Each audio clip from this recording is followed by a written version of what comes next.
Diligent study एसीके में आपका स्वागत है।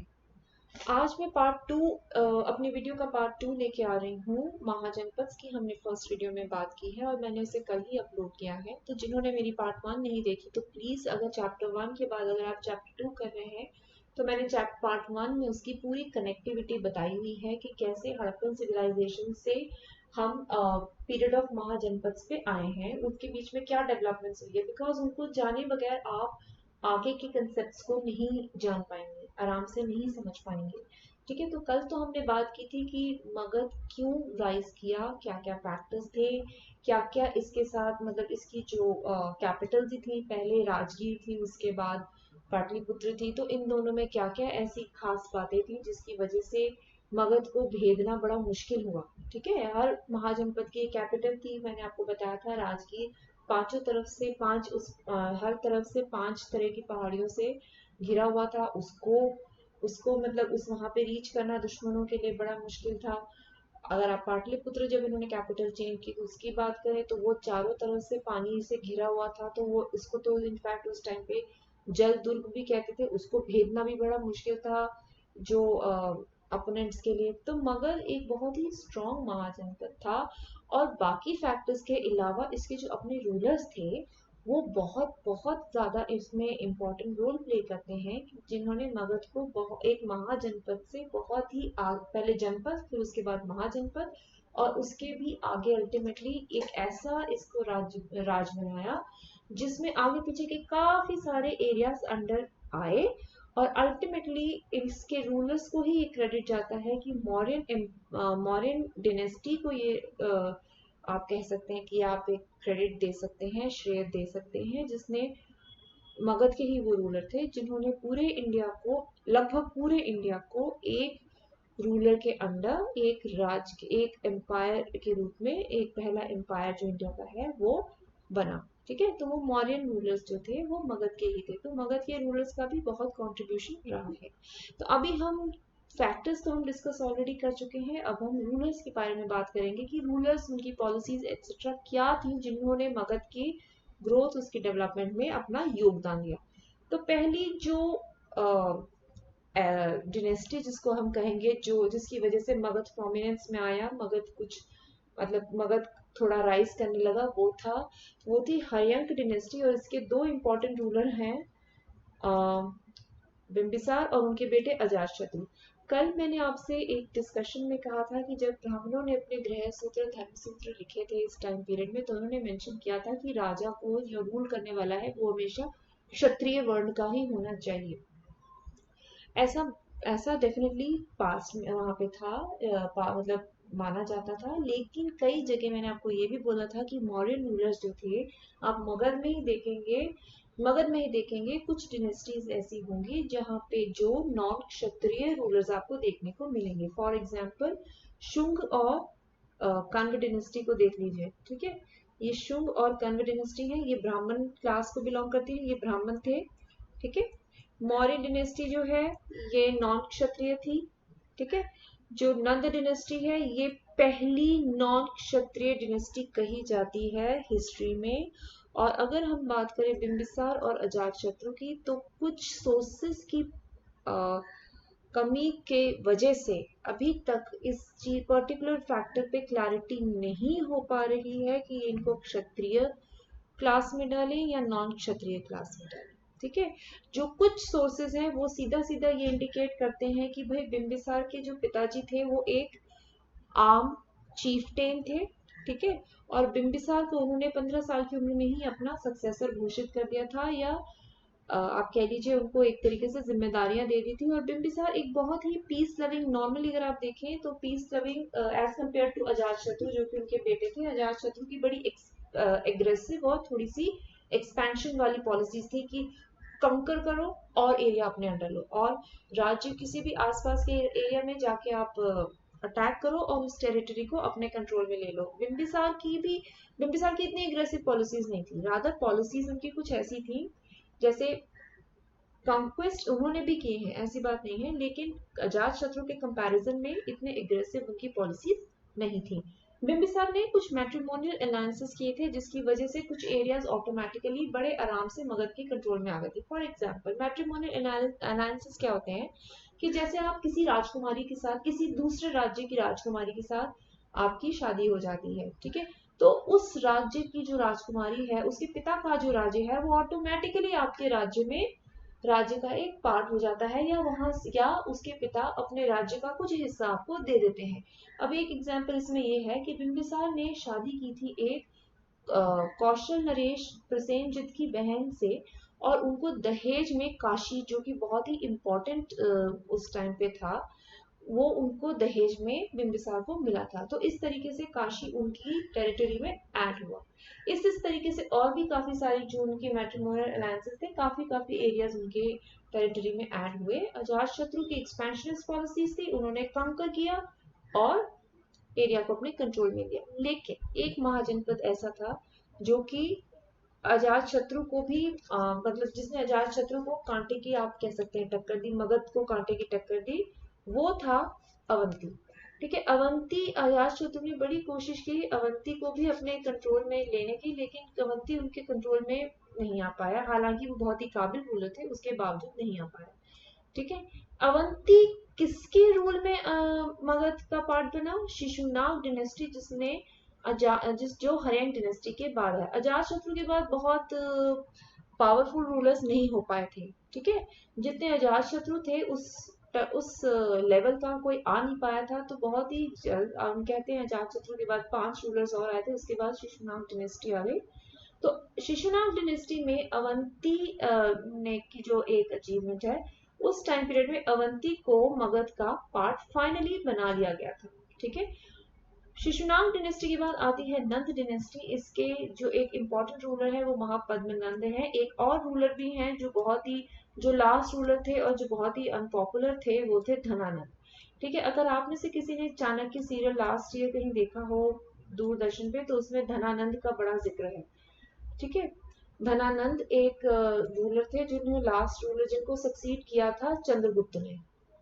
ठीक है, ये लास्ट रूलर थे। और ये इन्होंने काफी टैक्सेशन अपनी, मतलब अपने ये मगध में, मतलब बड़े अनपॉपुलर इसलिए भी थे क्योंकि इनकी टैक्सेशन पॉलिसीज और वो सब जो थी वो लोगों को के फेवर में नहीं थी। ठीक है, अलेक्जेंडर ने इनफैक्ट जब हमला किया था इंडिया पे, पंजाब की तरफ वो जा रहा था, तो उसे खबर मिली थी कि नंद डिनेस्टी में उस टाइम पे इतनी बड़ी उनकी वास्ट उनकी वो है, आर्मी है, बहुत वास्ट है, और बहुत वो लोग स्ट्रॉन्ग हैं। तो इसीलिए अलेक्जेंडर को थोड़ी हिचकिचाहट थी कि मगध के ऊपर वो हमला ना करे। और हाँ, ये बात भी सच है कि उनकी अपनी आर्मी में एक तरीके से ना परेशानियां हो रही थी। सोल्जर्स कहते कि अब हम आगे और नहीं जाना चाहते। अब उनको जैसे होम सिकनेस ही हो रही थी, तो और आगे कंकर भी नहीं करना चाह रहे थे, बहुत ज्यादा ईस्ट की तरफ आना भी नहीं चाह रहे थे। तो वो भी एक फैक्टर था, लेकिन ये फैक्टर भी एक इम्पॉर्टेंट फैक्टर था जिसकी वजह से अलेक्जेंडर की इन्वेजन मगध पे नहीं हुई, कि इनकी जो आर्मी थी वो बहुत स्ट्रांग थी और बहुत बड़ी थी। नंद डिनेस्टी की मैं बात कर रही हूँ। ठीक है, नंद डिनेस्टी के बाद, अब धनानंद के बाद, क्योंकि ये बहुत अनपॉपुलर थे, उसके बाद आती है उसके बाद इनको ओवरथ्रो करने के लिए आते हैं चंद्रगुप्त मौर्य। चंद्रगुप्त का जो अगर आप बैकग्राउंड देखें, बहुत ही हम्बल बैकग्राउंड, बहुत ही आम सी, बड़ी ही सादे से इंसान थे, बहुत ही सिंपल से, कहते हैं मुरिया ट्राइब के को वो बिलोंग करते हैं। हिस्टोरियंस की काफी स्टेटमेंट्स आई हैं इस बारे में कि वो बहुत ही मतलब आप कह लीजिए एक शूद्र माता के बेटे थे वो। और उनके ट्राइब, मतलब उनको, उनके टैलेंट को देखकर, ठीक है, चाणक्य या विष्णुगुप्त या आप कह लीजिए कौटिल्य, ये तीनों नाम एक ही को दिए जाते हैं। चाणक्य गुरु ने उनके इस टैलेंट को देखकर उन्हें ट्रेन किया, तक्षशिला में ले जाकर उनको ट्रेनिंग दिलवाई और उनको इस लायक बनाया। उनकी पूरी ट्रेनिंग ऐसे की कि तुमने बड़े होके नंद डिनेस्टी को ओवरथ्रो करना है और एक अच्छा राजा तुमने बनना है, मगध में जाके अपना राज करना है। ठीक है, वो पूरी उनकी ट्रेनिंग हुई। और उस ट्रेनिंग के बाद चंद्रगुप्त की, मतलब पूरी हेल्प की उन्होंने, और चंद्रगुप्त ने चाणक्य की मदद से मौर्यन डिनेस्टी की स्थापना की। मौर्यन डिनेस्टी के बाद आती है शुंग डिनेस्टी। अब मौर्यन डिनेस्टी में भी जो बहुत पॉपुलर दो नाम आपसे हम सुनते हैं, वो है चंद्रगुप्त मौर्य और उनके पोते अशोक। ठीक है, तो हम इस चैप्टर में क्योंकि अशोक पे ज्यादा फोकस है, तो हम अशोक का राजा अशोक की डिटेल्स करेंगे अभी इसमें, क्योंकि मौर्य डिनेस्टी ही हमारा भी इस आज की वीडियो का टॉपिक रहेगा। ये सब टॉपिक 3 है जो मैं आज आपको कवर करवाऊंगी। ठीक है, और उसके बाद शूंग डिनेस्टी आई थी, उसके बाद कम, ये दोनों ब्राह्मण, मैंने आपको बताया ब्राह्मण क्लास के थे और ये बहुत थोड़े टाइम के लिए आए थे। ठीक है, मौर्य डिनेस्टी में अशोक के बाद बहुत ज्यादा स्ट्रॉन्ग रूलर्स नहीं रहे थे, और इसका मतलब ये भी है कहीं ना कहीं कि अशोक के मतलब आफ्टर अशोक जो रूलर्स थे वो बहुत ज्यादा उस इतने बड़े एम्पायर को मतलब उस पर अपनी पकड़ नहीं रख पाए थे। ठीक है, अब हम आगे चलते हैं। कुछ भी हमें अगर पढ़ना हो, कहीं भी हमने कुछ सोर्सेज हमें देखना हो अपना, लाइक हिस्ट्री को हम किस बलबूते पे रिकंस्ट्रक्ट करते हैं, हम में से तो कोई वहां जाके गया नहीं, पास्ट में गया नहीं जिसने देखा हो कि क्या हो रहा है कैसे हो रहा है। ठीक है, अब वो हम रिकंस्ट्रक्ट कैसे करते हैं वो डिपेंड करता है कि हमारे पास उस टाइम पीरियड के क्या क्या सोर्सेज हैं, क्या क्या कुछ किताबें हैं, कुछ इंस्क्रिप्शंस हैं, कुछ मतलब पत्थरों पे कुछ लिखावट है, कोई भाषा ऐसी है जो जिसे हम समझ पाए पढ़ पाए। ठीक है, अब एक चीज आती है मॉडर्न एम्पायर को अगर हम जानना चाहते हैं तो सबसे इम्पोर्टेंट सोर्सेज में से एक आता है इंडिका मेगास्थनीज का। मेगास्थनीज कौन थे कि काफी सारी डिटेल्स मैंने यहाँ लिख दी है। वो कुछ नहीं, एक ग्रीक एम्बेसडर थे जो पाटलिपुत्र में, सिटी ऑफ पाटलिपुत्र में यहाँ पे रहे थे, और उन्होंने काफी कुछ लिखा है एडमिनिस्ट्रेशन के बारे में, पाटलिपुत्र के एडमिनिस्ट्रेशन के बारे में, सिटी के एडमिनिस्ट्रेशन के बारे में, आर्मी के बारे में, इंडियन सोसाइटी के बारे में, अपने पर्सपेक्टिव से। क्योंकि वो एक फॉरेनर थे तो उनका भी एक अपना पर्सपेक्टिव था, उसके अकॉर्डिंग उन्होंने डिटेल्स दी है अपनी बुक इंडिका में। बहुत अनफॉर्चुनेट, बहुत ही मतलब क्या कहें, बड़ी बदकिस्मती है हमारी कि जो ओरिजिनल इंडिका है वो हमसे, मतलब हमारे पास वो जो सोर्स है वो हमारा खो चुका है। तो आज जो हमारे पास है मेगास्थनीज की इंडिका नहीं है, आज हमारे पास मेगास्थनीज की इंडिका की कोटेशंस या ट्रांसलेशंस पड़ी हुई हैं अलग अलग राइटर्स से, जिसके बेसिस पे हम मौर्यन एम्पायर को मौर्यन पीरियड को रिकंस्ट्रक्ट करते हैं, मौर्यन पीरियड की हिस्ट्री को रिकंस्ट्रक्ट कर पाते हैं। अब वो एक फॉरेनर थे, मेगास्थनीज क्या थे, एक फॉरेनर थे, उनका अपना एक तरीका था चीजों को देखने का। उन्होंने एक एग्जाम्पल के रूप में मैंने लिया है, आपकी बुक में ये बिल्कुल भी नहीं है। ठीक है, ये एग्जाम्पल के रूप में है कि मेगास्थनीज इंडियन सोसाइटी को 7 डिविजन्स में डिवाइड करते थे। 7 उनके हिसाब से इंडियन सोसाइटी 7 डिविजन्स में बटा हुआ था, जबकि सच ये है कि इंडियन सोसाइटी के में 4 वर्णों में बटा हुआ था, ब्राह्मण, क्षत्रिय, वैश्य और शूद्र।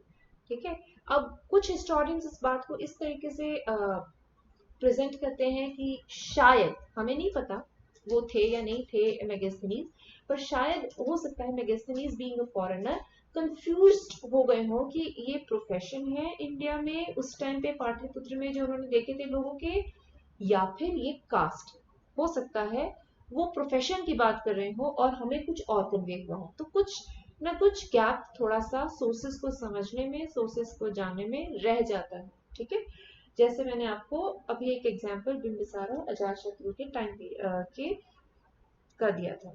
ठीक है, अच्छा, अब according to Indica there were no slaves in India. अब मेगास्थनीज ने जो अपने टाइम पीरियड अपने यहाँ पे देखा, ठीक है, वो ग्रीक एम्बेसडर ने, तो अपने एरिया में उन्होंने स्लेव्स को जिस कंडीशन में देखा, उस तरीके का कोई भी उन्हें यहाँ इंडिया में नजर नहीं आया।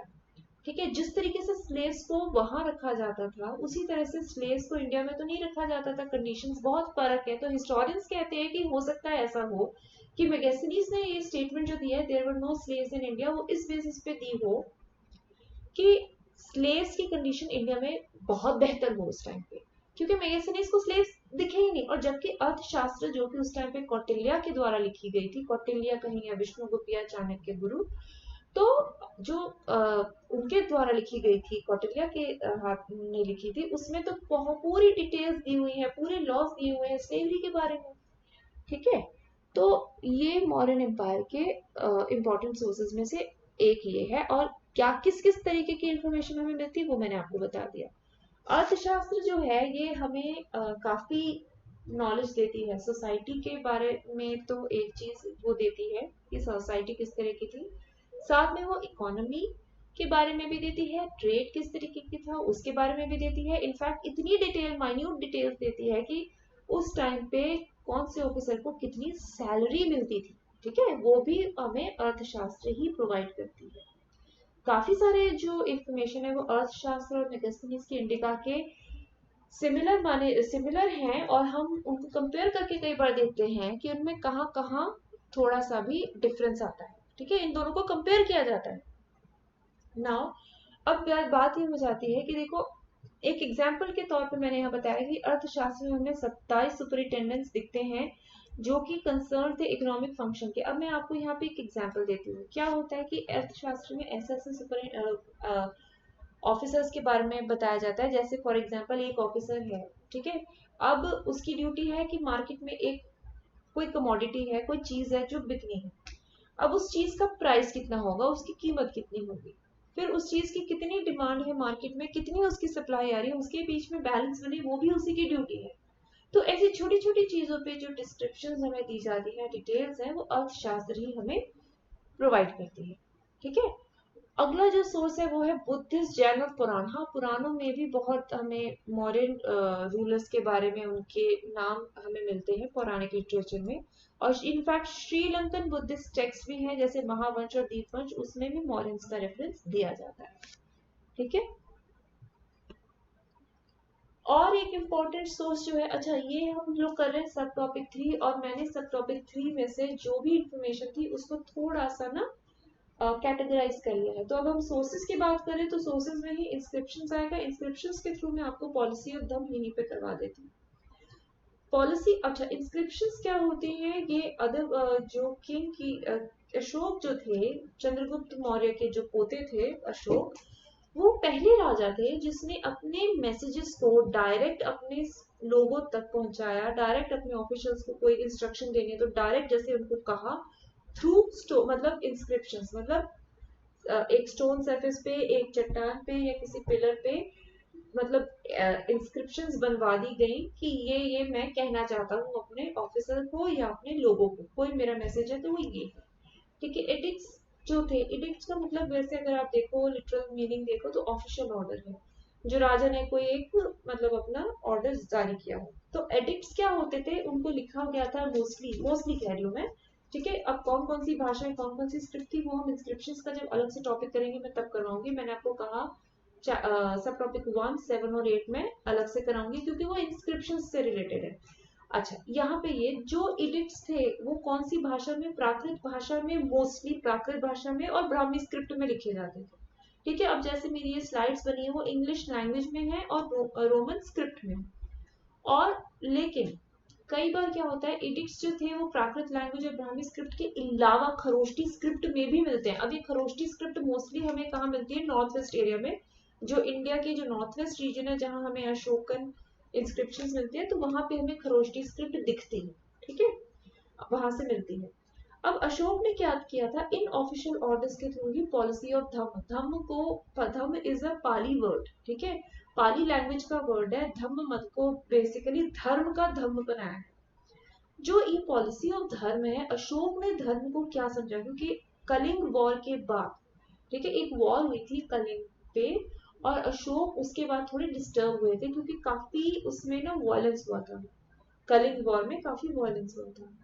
तो अशोक ने क्या किया था, उस वॉर के बाद जो उनको ना एक अलग से उनको लगने लगा, इतना ज्यादा वायलेंस देके उनका कुछ मन बदलने सा लगा कि वायलेंस नहीं होना चाहिए, ठीक है। तो उन्होंने ग्रेजुअली बुद्धिज्म को भी अपनाया, और उसका भी कहते हैं इन्फ्लुएंस है।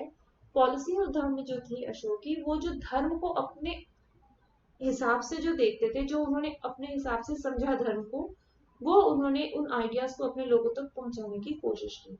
उनके जो भी मतलब आप कह लो चट्टानों पे या पिलर्स पे, ये कहीं पे भी जो इंस्क्रिप्शंस होती थी, अब आप उनको कहो रॉक एडिक्ट्स कहो कि रॉक के ऊपर किसी चट्टान के ऊपर ऑफिशियल ऑर्डर है जैसे, ठीक है। अब मैंने नीचे एक छोटा सा एग्जांपल दिया है कि एक रॉक एडिक्ट है, किसी चट्टान के ऊपर एक रॉयल ऑर्डर आया हुआ है, उसको इंस्क्राइब किया हुआ है, उस पर मेंशन किया हुआ है appointment of Dhamma Mahamatas to look after the interest of all sects and religion and spread the message of Dhamma. मतलब धम्म महामातास जो एडिक्ट नंबर 5 है, रॉक एडिक्ट नंबर 5 है, उसमें धम्म महामातास की ये ड्यूटी बनती है कि सारे जो धर्म, हर धर्म के लोगों तक ये धर्म का मैसेज पहुंचाए जो राजा चाहता है। राजा अशोक चाहते हैं कि उनके लोगों तक पहुंचे और उन सारे मतलब ये कोशिश करें कि इन अलग अलग रिलीजन के जो लोग हैं उनके बीच में थोड़ी शांति बनी रहे। एक और रॉकेटिक थी, काफी सारी हैं, उनमें से एक रॉकेटिक बात करती है, बहुत तरीके के मैसेजेस हैं इनमें। एक रॉकेटिक बात करती है इस बारे में कि भाई सड़कें बनी हुई होनी चाहिए, मेडिसिन की बात की हुई है और हर्ब्स की बात की हुई है। ठीक है, इन बातों पे फिर एक और रॉकेटिक है, वो बात करती है कि हमें बड़ों का आदर करना चाहिए, उनकी बात सुननी चाहिए, मतलब मॉरल वैल्यूज पे भी इनके रॉकेटिक्स आए हुए हैं। फिर एक रॉकेटिक इनका नंबर 13 है, उसमें कलिंग की जो लड़ाई थी उस पर बात की हुई है। तो इस तरीके से इंस्क्रिप्शन में भी है, तो काफी इंफॉर्मेशन हम लोगों को मौर्यन पीरियड की इन सोर्सेस से मिल जाती है। इवन पुराण मेंशन कर रहे हैं, हमारे पास श्रीलंकन टेक्स्ट के एविडेंस है। तो ये सारी जो चीजें मिलती हैं इनको इकट्ठा करके एक जनरल मॉडर्न टाइम पीरियड की हिस्ट्री हमारे पास अच्छे से आ जाती है। थोड़े से गैप्स रहते हैं बट वही सोर्सेज ही, वो सोर्सेज के बेसिस पे जितने फिल हो सकते हैं वो हो जाते हैं। बाकी तो वही हमारे पास सबसे बड़ी एक कह लीजिए कि सबसे बड़ी हमारे पास यही चैलेंज होता है कि पिछले टाइम पीरियड में क्या हुआ उसको समझना एक बहुत बड़ा चैलेंज है, चाहे हमारे पास ये सोर्सेज हो। ये एक मैंने आपको एग्जांपल दिया है कि ये एक रॉक इंस्क्रिप्शन है, एक रॉक के ऊपर कुछ इंस्क्रिप्शंस हैं अशोक, मॉडर्न अशोक के टाइम की। तो ये मैं आपको, ये बस एक पिक्चर है, ठीक है, आप इसको देखें। मौर्यन डिनेस्टी, ये अशोक के पीरियड की बात है। जब अशोक राजा बने थे तो उनके टाइम पे पूरा एक तरीके से इंडिया ही, एक तरीके से हमें लगेगा देखो पूरा इंडिया एक ही रूलर के अंडर है। ठीक है, एक एम्पायर की जो डेफिनेशन अगर आप कहें, पहली बार जो फर्स्ट एम्पायर है इंडिया का वो हमारा आ जाता है मॉडर्न एम्पायर, क्योंकि इतना सारा एरिया एक रूलर के अंडर आ जाता है। ठीक है, अब हम ये देख रहे हैं कि मौर्य जो रूलर्स हैं उन्होंने अपना एरिया बढ़ाया, अपनी टेरिटरी बढ़ाई, अपना रूल बढ़ाया। रूल बढ़ेगा, रूल और मतलब अपना जो कह लीजिए प्रभुत्व कह लीजिए या कंट्रोल कह लीजिए। ठीक है, कंट्रोल बहुत ज्यादा ज्यादा एरियाज पे आ रहा है, बहुत पूरा, इतना पूरा इंडिया ही एक तरीके से आप कह लीजिए रफली उनके हाथ में आ गया है। अब इसका मतलब है कि उनको एडमिनिस्ट्रेशन भी उनका थोड़ा सा बढ़ेगा, उसमें भी बदलाव आएंगे या थोड़ा और मजबूत होगा। अब एक चीज और थी, इनके पास बहुत सी ऐसी, जैसे मैंने उस टाइम पे कहा कि जमीन उपजाऊ थी, एग्रीकल्चरल प्रोडक्शन बहुत ज्यादा होगी, बहुत ज्यादा अनाज हमारा ग्रो करेगा। तो उसके बाद इसका मतलब है कि हमारी विलेज जो सेटलमेंट्स है, अनाज ज्यादा होगा, वो थोड़ा फलेंगी फूलेंगी, विलेज सेटलमेंट्स हमारी थोड़ी सी और ग्रो करेंगी। और ग्रो करेंगी तो जो ट्रेड होगा, जो अगर बहुत ज्यादा अनाज होगा तो उसको बेचेंगे भी, कुछ अपने लिए रखेंगे, कुछ बेचेंगे, कुछ ट्रेड भी होगा। फिर हमने ये भी बात की थी कि ये वो पीरियड है कि कॉइन्स आने लगे थे, एग्जिस्टेंस में कॉइन्स आ चुके थे। तो कॉइन के आने का ही मतलब ये होता है कि ट्रेड फल फूल रहा है। ठीक है, अब अगर ट्रेड भी थोड़ा सा बढ़ रहा है, आपका कम्युनिकेशन सिस्टम उसको थोड़ा एनकरेज अगर आप करना चाहें तो कम्युनिकेशन सिस्टम को बेहतर बनाना पड़ेगा, क्योंकि ट्रेड अगर होगा तो एक जगह से दूसरी जगह सामान जाएगा। तो उस टाइम पे लोग क्या करते थे, या मर्चेंट्स क्या करते थे, कारवां में चले जाते थे, क्योंकि लंबे लंबे उनको रास्ते तय करने होते थे। तो उसमें रास्ते में लुटेरों का डर, किसी का डर, तो अकेले लोग नहीं जाते थे, वो कारवां में जाते थे। अब अगर कम्युनिकेशन सिस्टम इम्प्रूव करना होगा, रोड्स इम्प्रूव, मतलब रोड्स, इसका मतलब वो रोड्स भी इम्प्रूव करनी पड़ेंगी, क्योंकि ट्रेड इम्प्रूव मतलब थोड़ा सा बढ़ रहा है, तो रास्ते भी अच्छे होने चाहिए, सारी ये चीजें होनी चाहिए। ये होंगी तो इसका मतलब ये है कि इन लोगों को सिक्योरिटी भी मिलनी चाहिए। लंबे रास्ते पे लोग जाएंगे तो हो सकता है रास्ते में इनको सराया या ठहरने की जगह या कुछ इस तरह के भी इंतजाम होने चाहिए। तो इस तरीके की चीजें भी उभर उभर के आने लगी। अब यहाँ तो मैं मेगास्थनीज का ये एग्जाम्पल लूंगी, क्यों रोड्स वाला लूंगी। रोड्स वाला तो ये क्या हमारी एनसीईआरटी में नहीं है, पर जो ये एडमिनिस्ट्रेशन ऑफ आर्म फोर्सेज है ये मैं भी करवाऊंगी, ये एनसीईआरटी में है, लेकिन उन्होंने ये टर्म आर्मी की नहीं दी हुई है। तो मैं भी आपको बताऊंगी कि आप जब पढ़ो सब टॉपिक 3 तो प्लीज इसका भी ध्यान रखें। पहले हम पॉइंट नंबर 2 डिस्कस कर लेते हैं। मैगेस्थनीज ने अपनी इंडिका में बताया है कि रोड्स किस किस तरीके से कनेक्ट कर रही हैं अलग अलग इलाकों को। ठीक है, तो ये बेसिकली क्यों कनेक्ट कर रही है, क्योंकि ट्रेड हमारा इंक्रीज कर रहा है, ट्रेड इंक्रीज कर रहा है तो दूर दराज के इलाकों को भी कनेक्टिविटी की जरूरत है। कनेक्टिविटी कैसे होगी, रोड्स इंप्रूव करेंगे, रोड्स इंप्रूव करेंगे तो दूर दराज के इलाकों में अब जाहिर सी बात है कि प्रोटेक्शन भी चाहिए। अगर लोग वहां पे जा रहे हैं, आ रहे हैं, क्योंकि किसी भी वजह से सफर तय कर रहे हैं, लंबा सफर तय कर रहे हैं, तो इसका मतलब उनको लुटेरों से बचाने के लिए कुछ किसी तरीके की सिक्योरिटी और प्रोटेक्शन भी चाहिए। अब हम ही लोग जब जाते हैं, अगर मान लीजिए आप ड्राइव करके 600-700 किलोमीटर के फासले पे जा रहे हैं, तो हमारे लिए ही आप देखिए रास्ते में कितने सराय होंगी, पुलिस की चौकियां, सब कुछ मिलेगा। तो इस तरीके से उस टाइम पीरियड पे भी सेफ्टी और सिक्योरिटी को ध्यान में रखते हुए काफी सारी चीजें हुई थी। मेगास्थनीज ने इसमें मेंशन किया है, जैसे he is talking about the administration of armed forces, ठीक है, अब आर्मी के बारे में वो लिखते हैं। मेगास्थनीज ने ब्रांचेस बताई हैं आर्मी की। अब हम आप देखना एनसीईआरटी में जब आप पढ़ोगे सब टॉपिक 3, उसमें मेगास्थनीज ने जो 6 ब्रांचेस बताई हैं उनको देखना। वो जो 6 ब्रांचेस है जिनमें elephants, chariots, transport, navy, infantry, cavalry, सब डिस्कशन दे रखी है, वो बेसिकली आर्मी की दे रखी है। ये टर्म आर्मी शायद शायद क्या इसमें एनसीईआरटी में दे ही नहीं रखा हुआ है, लेकिन मैगजीन्स ने बेसिकली वो आर्मी की ब्रांचेस बताई हैं, और इसलिए बताई हैं क्योंकि इनकी रिक्वायरमेंट थी। रिक्वायरमेंट क्यों थी, क्योंकि वाटर ट्रांसपोर्ट के थ्रू भी ट्रेड हो रहा था, लैंड ट्रांसपोर्ट के थ्रू भी ट्रेड हो रहा था, तो सिक्योरिटी सेफ्टी हर जगह की उतनी ही इम्पोर्टेंट मान के उसके इंतजाम की इसके लिए इंतजाम किए गए थे। ठीक है, अच्छा, अब उसके बाद आप देखिए इस टाइम पीरियड में हमें मिलते हैं 5 मेजर पॉलिटिकल सेंटर्स इस पूरे एम्पायर में। अब इसका भी रिलेशन थोड़ा बहुत ट्रेड से है, ठीक है, थोड़ा बहुत ट्रेड से है, हर बहुत से फैक्टर्स होते हैं, सिर्फ एक ही फैक्टर नहीं है, पर हम ट्रेड के पर्सपेक्टिव से यहाँ पे करेंगे। पाटलिपुत्र तो कैपिटल है, वो तो पॉलिटिकल सेंटर है ही है, ठीक है, उसमें तो कोई डाउट नहीं। उज्जैन, तक्षशिला, सुवर्णगिरी जो कर्नाटक में है, जहाँ गोल्ड माइंस मिलती है, प्रोबेबली शायद इसलिए इसको भी एक बहुत ही इंपॉर्टेंट पॉलिटिकल सेंटर कह दिया गया, और तुशाली। ठीक है, अब ये जो चीजें हैं, ये जो 4 एरियाज हैं, ठीक है, ये जो 4 हैं, मतलब पाटलिपुत्र को अगर आप 1 मिनट के लिए अलग रखें, वो पॉलिटिकल सेंटर वो तो है ही है, वो तो है ही कैपिटल। ठीक है, तो उज्जैन, तक्षशिला, सुवर्णगिरी और तुशाली, ये 4 एक इम्पॉर्टेंट पॉलिटिकल सेंटर है, और इसका मतलब ये होता है कि जो रॉयल फैमिली मेंबर्स हैं उन्हीं को इन 4 एरियाज की गवर्नरशिप मिलेगी। ठीक है, उज्जैन की, तक्षशिला, सुवर्णगिरी और तुशाली की। उज्जैन और तक्षशिला के गवर्नरशिप इनको अशोक को मिली थी, जबकि इन 2 एरियाज की, उज्जैन और तक्षशिला की, दोनों की अशोक को मिली थी। ठीक है, वो हालांकि वो जो राजा थे, अपने पिता ने उनको अपना सक्सेसर नहीं चुना था, उन्होंने अपने भाइयों को मारकर ही अपने आप को राजा बनाया था, बट वो काफी मतलब उनकी काबिलियत भी थी, उनको 2 एरियाज का उनको गवर्नर भी बनाया गया था। तक्षशिला और जैन जो थे वो important long distance trade routes पे आने वाले भी थे, और काफी सारे मर्चेंट्स शायद इन एरियाज में रहते भी थे, तो इसलिए ये इनको एक बहुत ही इम्पोर्टेंट सेंटर माना जाता था। तो यहाँ पे एक तरीके से आप समझ लीजिए सेंटर का डायरेक्ट रूल, अगर सेंटर अपना कोई रिप्रेजेंटेटिव भेज रहा है, यानी कि रॉयल फैमिली मेंबर का कोई कोई भेज रहा है जो डायरेक्ट इस एरिया को रूल करेगा, तो वो जाहिर सी बात है कि एक तरीके से सेंटर का ही डायरेक्ट रूल होगा। अब आर्कियोलॉजिस्ट और हिस्टोरियंस इस बात पे थोड़ा सा सोचते हैं, और they are trying to find out कि क्या एडमिनिस्ट्रेशन इतने बड़े एम्पायर का एक जैसा ही चलता था। तो हो सकता है, देखिए हर जगह हो सकता है, क्योंकि कहीं ना कहीं सोर्सेज में हमारे जो क्वेश्चन है सारे सोर्सेज उसको सेटिस्फाई नहीं कर पाते हैं। तो आर्कियोलॉजिस्ट का ये सोचना है कि हो सकता है जो एडमिनिस्ट्रेशन था वो बहुत स्ट्रॉन्ग या तो सेंटर में था, या इन पॉलिटिकल सेंटर्स में, या इनके आसपास के एरियाज में होगा, क्योंकि ये एरिया बहुत बड़ा था, बहुत वाइड था, जो मौर्य एम्पायर के अंडर था। तो हो सकता है एडमिनिस्ट्रेशन का लेवल हर जगह एक जैसा ना हो। ठीक है,